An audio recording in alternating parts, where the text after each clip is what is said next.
videomizni ko'rib shu ishni boshlashibdi. Aka qancha sarmoya ketdi? Bir kun o'rtog'im bilan kechqurun shu Instagramda video ko'rib o'tirgan paytimiz sizni videongiz chiqib qoldi. Bizda bunga qiziqish paydo bo'ldi. Shu bilan boshlab ko'rmoqchi bo'ldik. Kelgan o'rtog'im bilan borib ozgina hisob kitobini qildik. Bunga $1000 pulimiz ketdi. Taxminan $1000 xarajat ketdi. $1000 boshlash ketdi. Siz sababchi bu bizning birinchi biznesimiz bo'ldi.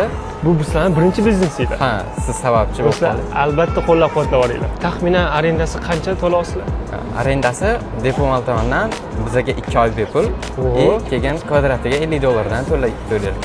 $50 kvadratiga 2 oy tekin. Ha, вообще zo'r. Boshida qanaqa qiyinchiliklar bo'ldi? Shu boshida bizda shu butun bananni shu sixga solayotgan paytda katta bananda joylayotganda shu yorilib ketishlar bo'ldi. Shu ko'p bananlar shu noto'g'ri ketib qoldi. O'rganishga vaqt ketdi bizda.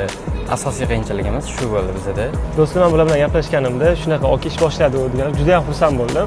Kelib men o'zim reklama qilib beraman dedim. Xudo xolisa do'stlar kelib cho'kka bananlarni yeb ko'ringlar. Rostdan ham mazasi zo'r aka. Sizga ham rahmat intervyuga. Hop aka.